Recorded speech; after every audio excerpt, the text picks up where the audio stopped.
just to be safe.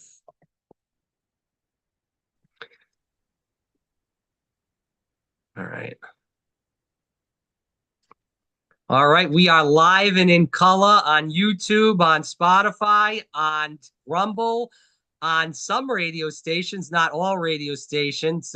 So we greatly appreciate that. If you're listening to us on one of the podcasting sites, Rumble, YouTube, Spotify, the list goes on and on. Like, subscribe, share. If you are listening to us on one of the radio stations, obviously you can't do that. We are grateful you are listening.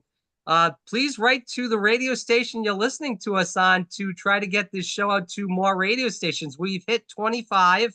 I'd like to hit 30, God willing. We'll see what happens, but time will tell. But thanks so much.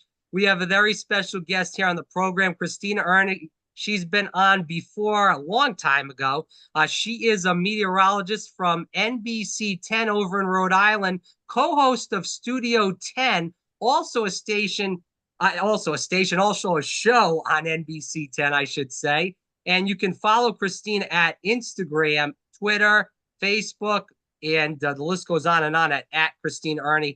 Christina, it's an honor and a pleasure to always have you on to talk about weather, Disney, and everything else in the kitchen sink. I'm so glad to be on. Thank you so much for having me back. I think it's been at least a couple years since the last time. Yes. Yeah, lots been changing, lots been going on. Lots been going on, and we want to start off talking about Disney now. I just got back from Disney. I'm in Rhode Island right now, as are you, of course, but you were down there in October as well as I was. There's been a lot going on in Disney. We'll touch on that in a second, but tell us about that Disney trip and update the audience on what you did, what happened there, everything that you can think of. Oh my gosh. So my husband and I, Disney obsessed. We actually went 3 times this year. And we always Oh, say, wow. if we only go for a couple days, we always call it a mistake. We're always like, oops, we took that Disney trip by mistake. That was an accident. Just so people don't think we're super crazy, but we are. And it was my 30th birthday in October. And so we got a nice little group to head down to Disney for 4 days. It was my mom and her fiance.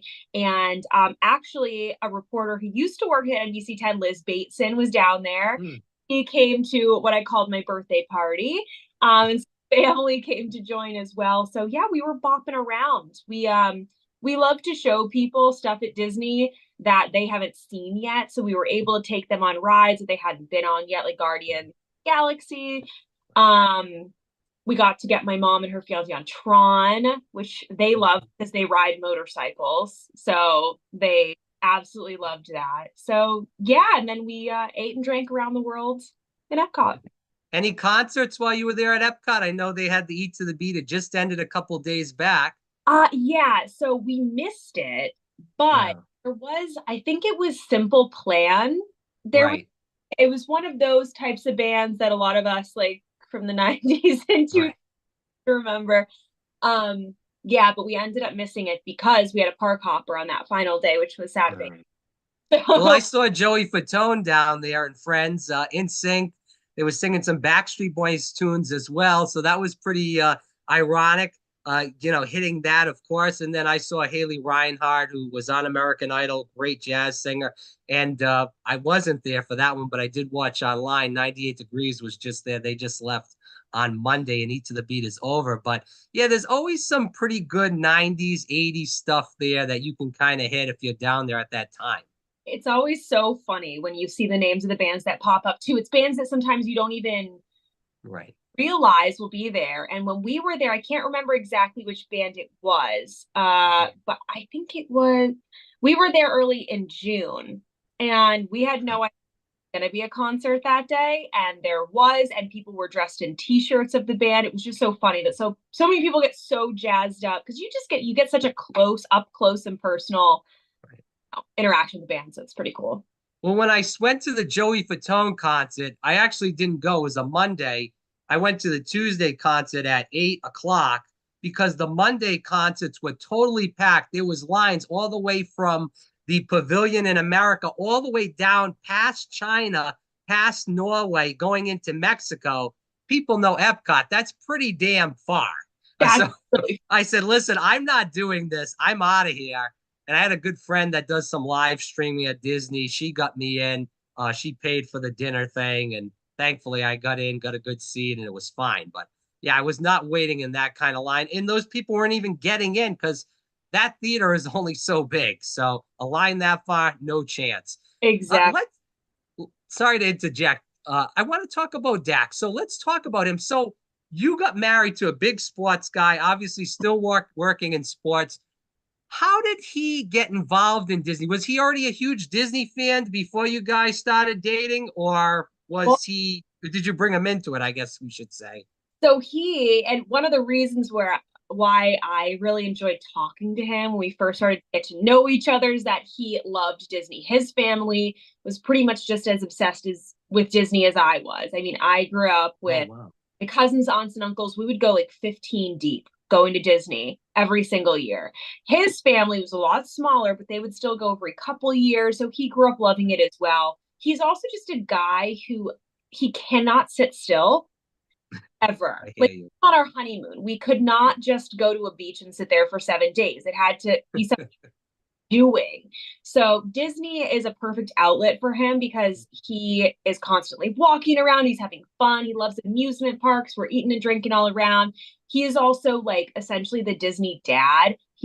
I'm usually in charge of, I don't know, everything in the relationship except for Disney. He gets to control what rides we all go on. He helps to make all the reservations. So it's like his one thing, and he takes so much pride in it.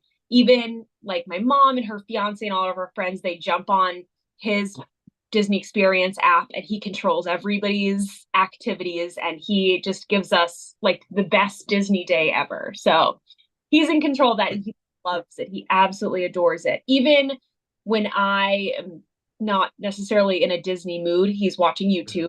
He's watching the YouTubers talk about Oh, all. wow. So very Did you just break news on air when you said Disney Dad? Are we expecting something to happen no, soon, or? no, but Oh, okay. he's proud. You never know. You never know. But All right. he's the one who carries around the backpack. He's the one who does all the planning. So I refer to him as the Disney dad. Oh, okay. I didn't know if we were breaking news here on the program, but okay. No. We'll drift back from that. Uh, and you even named your cat Navi. And for people that like Disney, Navi River Journey, Yep. Pandora, Avatar, the list goes on. Obviously, big in Animal Kingdom. So you never really drifted away from Disney. I'm honestly surprised that you didn't do the Disney College program when you were at BU. Me too. Super. I knew about it, or I wish somebody had like told me about it because I feel like it would have been a perfect fit for me. But at this point, like my husband and I, we love traveling down there and we go so often, but at the same time, we still have all of our family up here. So it would be hard for us to fully move to Florida, Mhm. maybe someday. And if I did that program, I'm sure I would never leave. Right. Yeah, that would have happened. It's happened to many people that I personally know down there Yeah, that once they get in their work and they become a slave to Disney. I love Disney, but what they're getting paid down there is not great. We'll leave that for another time. Again, for people listening, Christina Erne, she is a meteorologist at NBC 10, co-host of Studio 10, also on NBC 10, and then catch her on Instagram, Twitter, and Facebook on Christina Erne. Christina, let's talk about this. Disney, just to put the exclamation point on this, you were just down there. I don't know if you like this ride. I'm sure you do because you guys said you're both thrill enthusiasts with roller coasters, motion rides. They are closing down Dinosaur. They're going to put Indiana Jones. They're going to put an Encanto attraction there, a little land for Encanto as well in the dinosaur land. What is your take on that? I was a guy that loved Dinosaur, went on it 3 or 4 times when I was in the park. And I'm talking about in a row, not just 3 or 4 times. I was a little bit of a psycho with that, but that's par for the course, maybe. But, um, you know, I think it's good as far as change, but I very much get nervous with Disney and some of the changes they made. Splash Mountain, not my favorite move with the change there to that. And there's some other moves now with Cars Land. I'm not too thrilled of that because you know the boat over there in Magic Kingdom, the Rivers of America, that was a place where it's not the most exciting place, but you could go there, sit and relax for 10 seconds, take a break from, the fast pace of Magic Kingdom and just kind of enjoy whether it was a pretzel or an ice cream cone. And you can't do that anymore if they're going to take it away. So first start with Animal Kingdom and then move on to Magic Kingdom with the Cars Land movement. First of all, with Dinosaur, I love Dinosaur as well. I think it's a fabulous ride, but if you went on it as many times as you and I have, you know that it was really starting to It's breaking down. break down. It was almost a game that we would play to watch to see if dinosaurs would be working. And I think having a dinosaur land would have been super cool. And if they could have revamped it, if they could have Mm. made even better than it was. Like think to Universal and their Velocicoaster. Like if there was something cool that they could have done like that, I feel like it would have had a lot of staying power. But all the projections, people behind the scenes, all the Imagineers are saying that this new land, the Pueblo Esperanza, is going to be one of the most like cared for lands that they've ever put together. They know how important this area is, and I think they're going to be putting a lot of love in it. Even when we look at what they're expecting to do, like the carousel that's going to be in the middle of it and the wood carvings. It's not just this carousel. There's this whole backstory to there's this old wood carver in Central America, and he made all these animals. So my point is that I think they're putting a lot of love into it. They know how important it is. I also love that they're going to be expanding more animals. That's the point of Animal Kingdom. I think it's going to Mhm. be super fun. We were last time we were at Disney last month, we were actually talking to a cast member who said they've already started to look at new flora and fauna that they're going to be putting there. So I think it's kind of cool. I think it'll expand that area and make it super walkable, which is really nice because right now it's just the giant eyesore of the carnival. I also think the Indiana Jones ride is fantastic. I think it's different than California's, so they're still kind of working to make things special and unique for Disney. Um, and I totally agree with you too about Splash Mountain. I think it's really sad. It was, I mean, I've cried over that for sure. But Yeah. I actually did the D23 early riding special event that was in June. So I got to Mm. go on Tiana's Bayou Adventure several times in a row, which was really fun. And even though they're having some kind of technical issues with Tiana's recently, generally it's a great ride. And I think, I mean, the reason why so many of us love Splash Mountain is the nostalgia. But the reality is that the new generation doesn't have the nostalgia that we did. So this is kind of giving them a new thing to experience. And the music is so much fun. So I I like it. want to push back a little bit because 90s clothing, 90s style, 90s music is coming back. So I hear what you're saying, but I got to push back a little bit there and say, the young kids are coming back to the old fads of the 90s and early 2000s. I don't think it's very, it's all doom and gloom for that. But I hear what you're saying. My problem is, they got rid of a lot of animatronics, excuse me, with Mhm. the movement of Splash Mountain to Tiana's Bayou Adventure.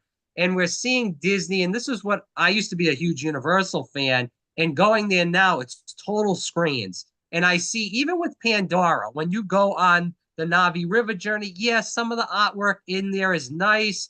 They have a lot of screens in there as well.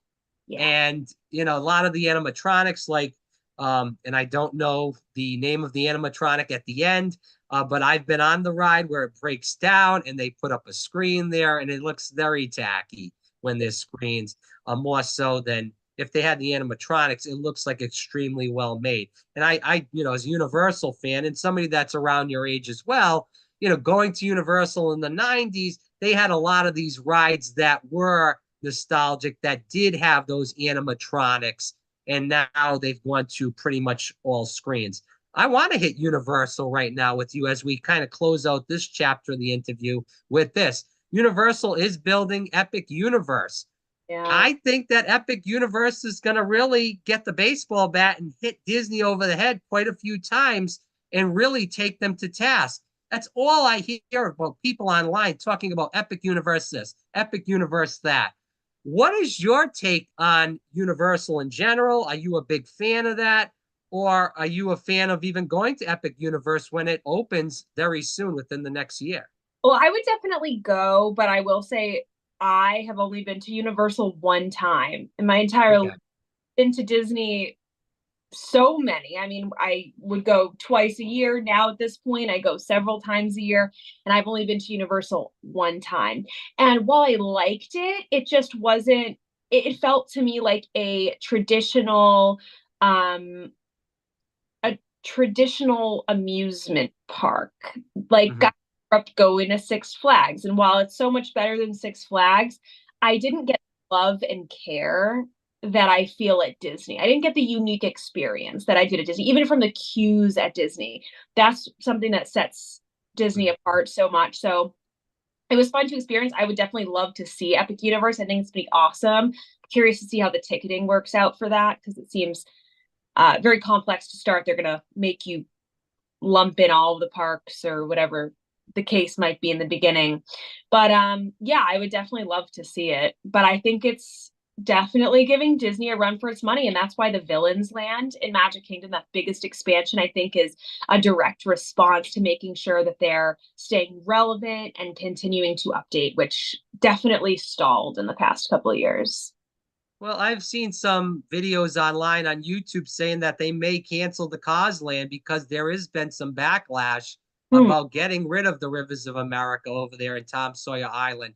So we'll see what happens. I think that there's been a lot of backlash in the past couple of years with Disney. I'm an annual pass holder at Disney. I go when I'm down there 3, 4 days a week. After I'm done working, I'll be down there at night or even before work.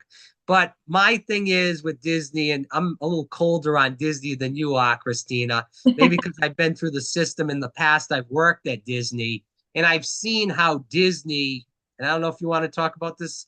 You're more than welcome to scoot around this question. We'll end it here. That when I worked at Disney, you had to be clean shaven. It was all about how Walt set up the company. It's very different now. And I worked at Disney in 2016, not that far long ago. It's very different now as how you have to look and act at Disney, than Walt, I think, would want it to Yeah, be, I to just say it the least. I don't think I mind it as much. I don't really see Okay. it. I think it's totally fine. I think a lot of the changes they've made it fine. I mean, look, Walt also was perfect, right? I mean, in most of Right. the he's holding up two fingers in a lot of photos that they have of him before he passed away, and it was because he always carried around a cigarette. But they were forced to Yeah, photo the Disney point. out of all of his hands. So he's not perfect. No one's perfect. And I think as long as the cast members are still as professional as they always have been, I don't think there's anything lost. And the only thing I'll say about the Tom Sawyer Island thing as well, I was very Sure. upset when I first heard about it, but a lot of the backlash about it has to do with how it doesn't fit into the Frontierland. And I disagree with that um that take because when we progress through Frontierland, we've always progressed in time. We've started with the shooting arcade and Liberty Square, and then you go on to Splash Mountain, which was never a fit because that was always not in a desert area, that was not in the West. And then we progress on to trains. Um, so I feel like Cars in the West and the expansion of ideas actually is quite fitting, and the way that they're going to shield it. I'm very interested. I always um, like to hear the other side of what people are saying. And obviously I heard all of the backlash, but um, I like to give this one a little bit of grace and see how they actually are able to work it through. Yeah, and we'll end on this. A lot of the backlash started with the end of the Fast Pass, Hmm. the during COVID with the appointments we had to have a reservation to get in. Obviously, that's still going on. I think that's foolishness, but I do see it's a business. They're looking at it as a business point of view to see how many people are coming in and out of the box, so they can hire and have, certain people at the parks at certain times.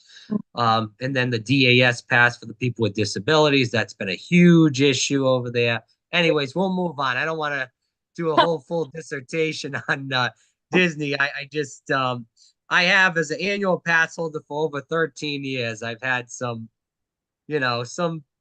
upsetting points that I think they've pushed with Hollywood Studios, with the Star Wars land. I missed the Osborne Festival of Lights, which people went there all the time. That was something they used to see.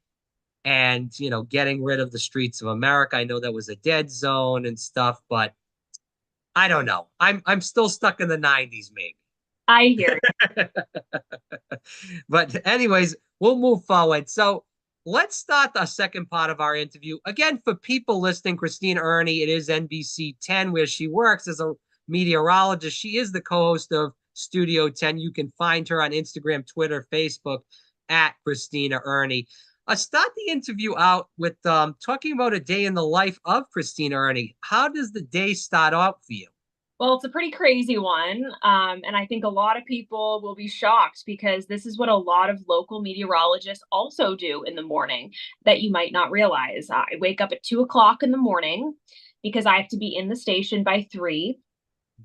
So I end up going to bed very, very early or taking a nap in the middle of the day, which makes my typical weekday very weird.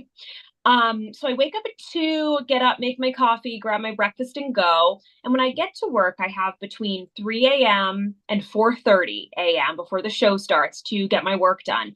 Everything that a meteorologist does is from scratch. We don't have anybody helping us behind the scenes, and that includes hair and makeup. So I'm doing all of that myself in the morning time. And I'm also building my own graphics. Um, Busier days, it takes a lot longer. We're crunching the numbers on highs and lows. We're taking a closer look on the model runs that have come in through the overnight hours. And we're building all of the graphics that you see traditionally behind a meteorologist at a green screen or behind a screen. So I'm building all these graphics on a computer program to illustrate what's going to be happening. And yeah, I just have a short amount of time to get that done, my hair and my makeup. Radio hits, which go to all of our local partners. And of course, updating the web and our blogs, because nowadays, more than ever, digital, pretty much eats first, like a lot of people would say. So I have to make sure that the web forecast is updated before we even go on air. And then we're on air until 9 o'clock in the morning. And I also just within the past year started Studio 10, which is our lifestyle show. And it's very different from doing the weather. So I'm doing the weather and I am a scientist. I'm doing all of that through 9 a.m. But as soon as 9 a.m. hits, I switch into lifestyle mode, and we have food vendors on, we have animals that we're getting adopted, we're having vendors in that we're promoting their items for, say, the holidays, and we're getting tips on travel and all, like, everything you could imagine. And that's a total new side of me on TV that I've never done before. Then I come home, go to the gym, and then I either get my nap in or go to bed. So I squeeze in a little time in the afternoon and evening to see my husband before I do it all over.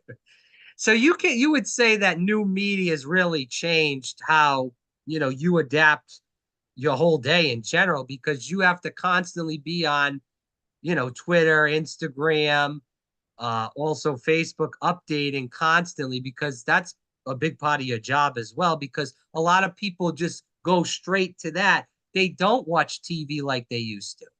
It's a totally changing field. And quite frankly, for someone relatively young like me, it's a scary industry to be in. We are hearing every day of, in smaller TV markets, layoffs and teams that are shrinking. So at this point, it is scary to see what's happening with TV because people just simply aren't watching anymore. At the same time, people always want to know what the weather is.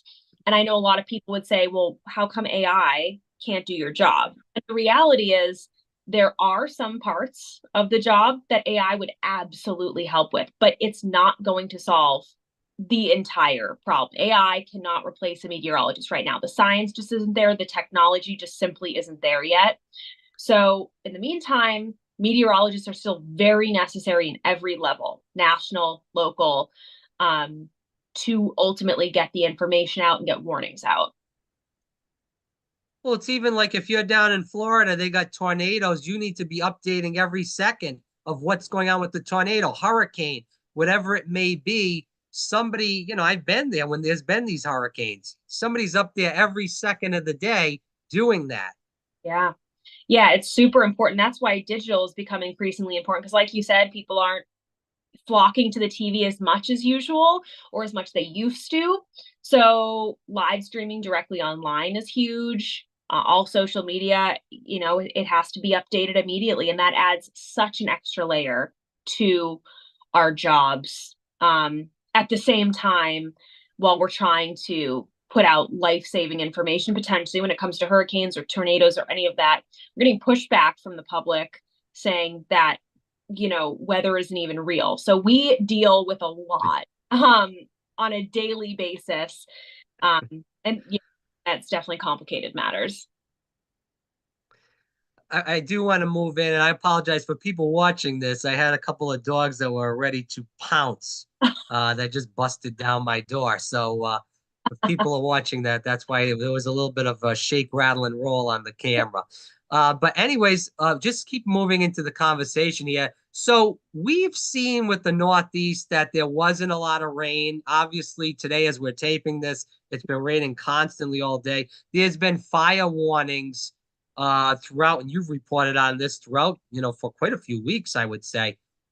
Oh, should we still be worried about this? The summer, there was rain every 10 seconds, it seems like in Rhode Island. Well, the water cycle works just like that in cycles. So if we go through a period of extended drought, then it has huge impacts on us because the reality is moisture can only be retained in the ground for so long and in our reservoirs for so long because of the water cycle, because of condensation and evaporation and all that. So even though we went through a period of a lot of rain and we started off this year as the number one wettest year on record, especially because of the floods that we saw early in the year, we've seen Right. reversal.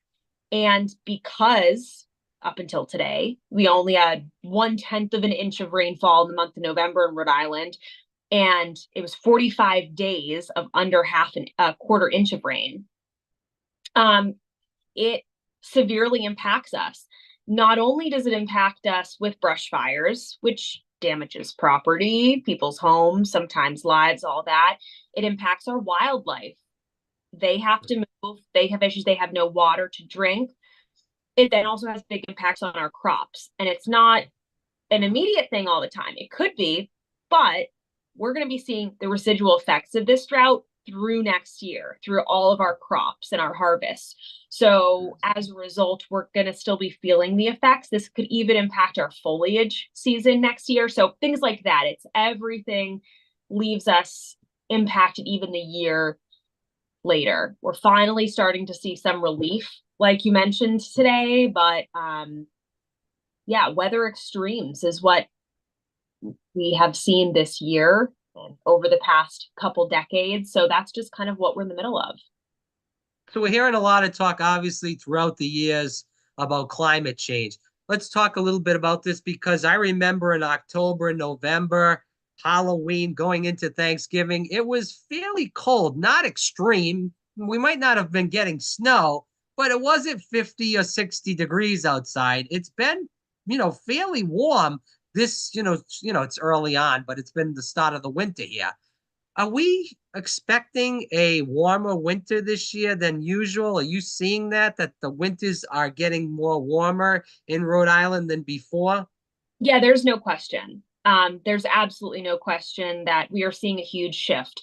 You can look at any data showing that we are 100% seeing just a warmer environment. When we saw the flooding, and to go back to the flooding earlier this year, that was a direct result of climate change. A lot of people might not understand why, but the reality is when the atmosphere is warmer, it can hold more moisture. So When the atmosphere is warmer in general, and if many people remember back to last December, January, and February when we had our floods, temperatures were well above usual. That's why we didn't have any snow for Rhode Island. So the atmosphere is able to hold more moisture. So as a result, when a rain storm moves in, when an area of low pressure moves in, and it would typically bring, say, an inch of rain, it can hold up to 10% more moisture. So we could get 3 inches of rain, 5 inches of rain, instead of just that 1 inch of rain. It doesn't happen every time. There's a lot of different, things that go into that, how strong the low is, etc. But generally, the warmer the atmosphere is, the more moisture it can hold. It actually works the same in reverse with droughts. If the surface is super dry, it's more difficult to see rain happen because of the process of evaporation and condensation. There's so much dry air to overcome that when an area of low pressure moves in, it's more difficult for that moisture content in the air to rise to a high enough level to allow it to rain. So when we see climate change and more of these weather extremes, because that's what climate change is, it's these extreme highs, extreme lows, extreme wet, extreme cold. All of this is a direct impact of a warming climate. And a lot of people might say, all right, but we also saw some really cold days. Like we also are seeing, cold weather, but that is also an extreme. Weather and climate are not the same thing. And in general, we're seeing a super warm climate that's affecting everyone. So how is it going from 30 degrees at night, 30-ish, to 60 during the day? I mean, that seems like a pretty drastic jump in Rhode Island. That's pretty typical, especially this time of Yeah. year, because our average low is around 30 to 32. But I mean, for instance, last night alone, our low was 45. So we were more than 15 degrees above average. And throughout the month of October alone, we were on average 4 degrees above usual. We had more days that were above usual. And in some cases, it was 15 to 20 degrees above average. In October, we saw the latest 73-degree day in history. And we had several 70-degree days stacked up. Halloween was almost 80 degrees. So it's just incredible to see the changes. This month, currently, we're running 6 degrees above usual. But again, it's, we're kind of talking hyper specific and hyper close. If we look at years and years and years, this is constantly increasing and we're seeing the changes. So a lot of people are looking like, okay, well, that's just a month. Okay, that's just 2 months. But we're continuously seeing this happening year after year. And yeah, it's something that we continue to watch. A lot of it is based on sea surface temperatures. And globally, this isn't just a United States thing. This is a global thing that sea surface temperatures out there are warmest they've ever been. And the ocean directly impacts our climate, especially the Pacific. The hurricanes, right? That's why the hurricanes get more intense. Absolutely. And our El Nino and La Nina phases that essentially control what type of weather we're going to see. All of that is based in the Pacific basin. And that's running way above average to levels never been seen before, all human driven. So when we see that go up, it's going to be affecting everything. So you did mention the snowfall season this year and what could potentially happen. And what I would say is that the pattern that we're shifting into definitely gives us the opportunity for a little bit more colder air to work in. That being said, we are still seeing above average temperatures and we're still projected to. So I definitely think we're going to be seeing more snow in Rhode Island than we did last year, because last year was ridiculous, right? Last year we barely had any snowfall. We only saw, I can't remember the exact, I think it was like 7.7 inches through the whole season. So that was crazy. I do think we'll see more than that, but on average, we see around, I think it's around 35 inches of snowfall for the season. And my seasonal prediction is more like 26 to 28 inches. I think we'll be below average, significantly so, but I think we'll see more than last year. So you got to correct the record here, because, and we're moving toward the end of the interview. I appreciate people listening, whether it's on the YouTube, whether it's on the radio. We thank you for listening. And I thank for Christina for giving us her time when she could be sleeping or working out. But let's talk about this. Correct the record here, because there's a lot of stuff on the internet, whether it's on, Twitter, on Facebook, Instagram. It could be on podcasts now that say all kinds of different things about weather, whether it's the cloud seeding that the government can interpret what's going to go on with the weather. They can manipulate it. How true is this stuff? I mean, please tell me that Yeah. the government is not running the whole weather. I mean, it's a little scary if that's Well, the case. it's so first of all, none of that none of that is true. Their cloud seeding is a real thing. I actually just shared a video that Ginger Z from ABC News put out that kind of said it a little bit more eloquently than probably I can. But cloud seeding has been around. The technique of cloud seeding is something that started in the 50s and 60s to help farmers. Cloud seeding is not creating weather out of nothing. Cloud seeding is a way to accentuate the rain or snow when you're in a severe drought. This is actually a tactic that they use in Chile for farmers when they are in extreme drought. So basically, it helps to accentuate the amount of moisture that comes out of a cloud or that comes out of the atmosphere when a storm system moves in. You cannot, and there is no way to create weather from nothing. If there was, I think a lot more crazy things would be going on. And I think everybody could agree with that. Cloud seeding is not a secret. And any attempts actually to alter the weather in these types of ways are all documented. So none of this is like a secret. I know a lot of people are coming out on the internet saying, oh my gosh, look at this project so and so that I found online in this whistleblower. None of this has ever been a secret. It is all been documented since the 50s, 60s, 70s, and 80s. And into current day, there's tons of information online about it. So none of this is new. So anybody who claims that this is a new thing or there's a whistleblower, it's just not. You can find the information very freely, and no one's scared of talking about it. No meteorologists are, because this cloud seeding, for instance, is literally just a technique. It's like watering your lawn with the clouds. It's helping the clouds drop more moisture. But yeah, it's very frustrating to hear people talk about that, because it's funny, because people are on the right track, right? They say someone's controlling the weather, because why is it that the world is warming up so much and we're seeing such extremes and we're seeing storms stronger than ever before more often? Someone's controlling this. They're not wrong. It's us. We have been controlling the weather as a direct result of greenhouse gases, pollution, emissions, all of this for since the Industrial Revolution. The data's there, it shows it. So it's kind of funny to actually hear people talk about it, because they're right. Everything that we do directly in our daily lives is contributing to all of this. We can look at data records back in time and see that everything that's been man-made has accentuated these patterns. Yes, there's been ice ages. Yes, there's been times where the earth has been hot and uninhabitable to humans. However, we have never seen such a steep change in this short amount of time that's all directly related to the warmer atmosphere that we're seeing and the changes that we are causing.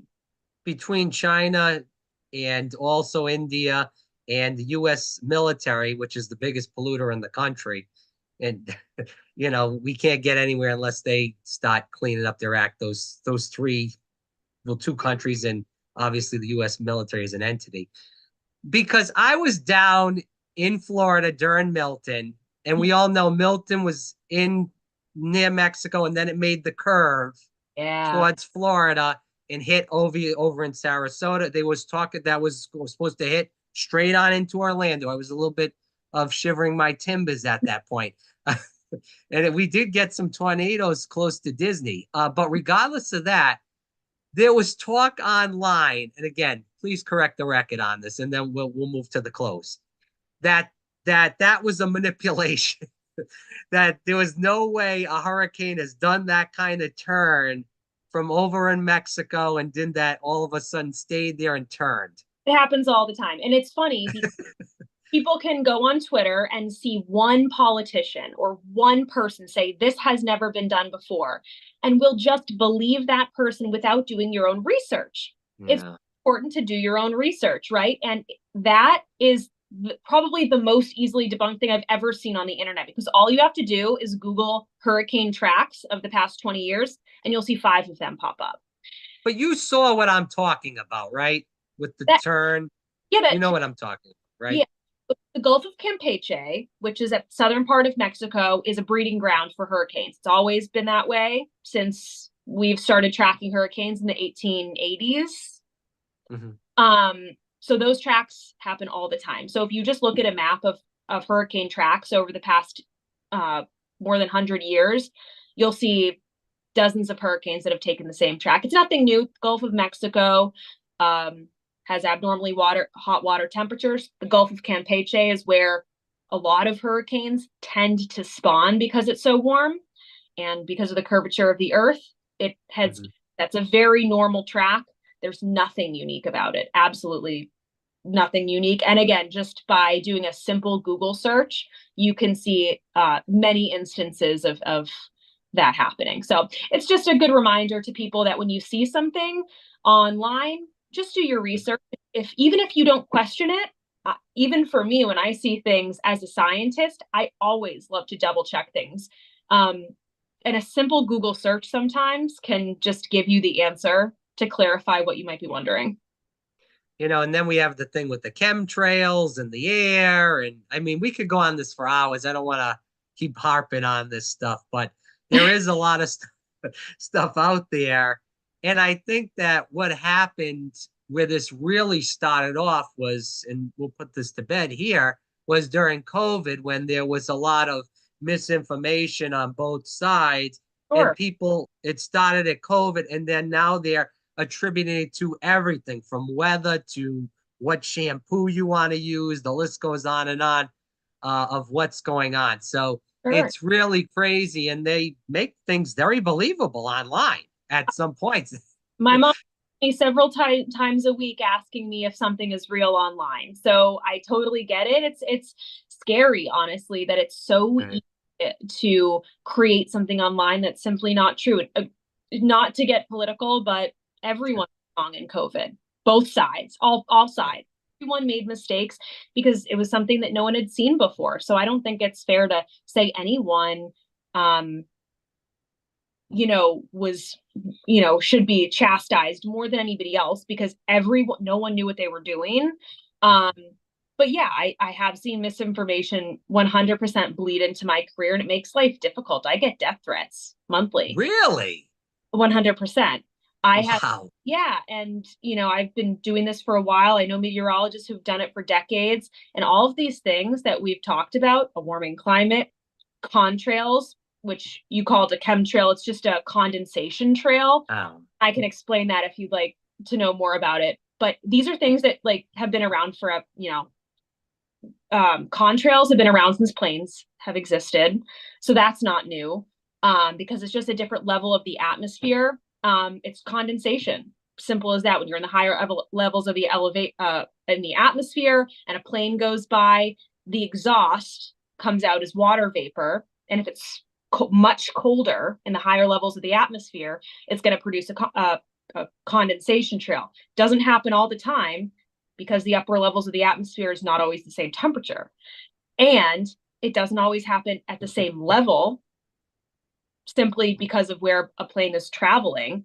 So, Mhm. I mean, all of these things are things that have existed forever. It now is just a topic where people think it's some kind of a conspiracy. But again, it's easily solvable with a Google search. And if you tend to not believe what you read on the internet, it's really hard to convince someone otherwise. But I would always say, the people who've been working in this field for decades and covering this since before this was a hot topic, they're the ones that I, would tend to trust. Yeah, no, I hear you. And it's just, there's times where you just read stuff online and it's just like, I never thought of or knew what the hell chemtrails were, what an mRNA vaccine. Well, I mean, all this stuff is just like, it's crazy what's happened in the past 3 years about all this stuff coming out and this Yeah. person's for it, this is against it. It's just after a while, it's like it's a brain drain, and I just don't have time for this.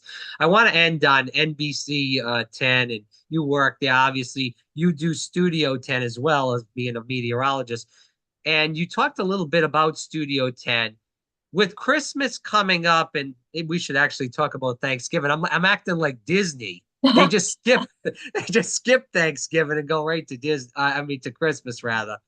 So with Christmas and Thanksgiving coming up, can you talk about what's going on Studio 10? Anything special or kind Yeah. of the same old, same old? Well, for Thanksgiving, we've been doing a couple things for the past few weeks, just lots of good tips on hosting, decorating your tables. We've got a bunch of local vendors who like to come in and show what they're offering for Thanksgiving. A lot of people like myself don't want to cook for Thanksgiving. Sorry, it's time.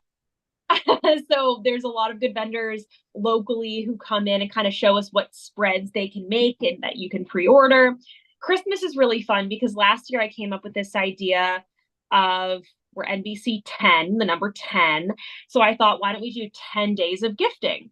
So starting the first 2 weeks of December, every day we have a new gift idea for you. If you're kind of one of those last minute shop, I consider early December last minute shopping. Maybe for a lot of people it's normal. But every day we have a different idea for a gift. So this year, got a lot of good vendors.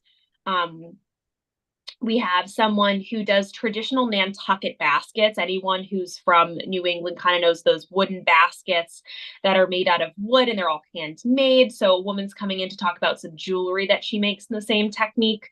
We have some food vendors if you like to give people like candy, different chocolate dipped things, cookies, stuff that you could also put on your holiday table.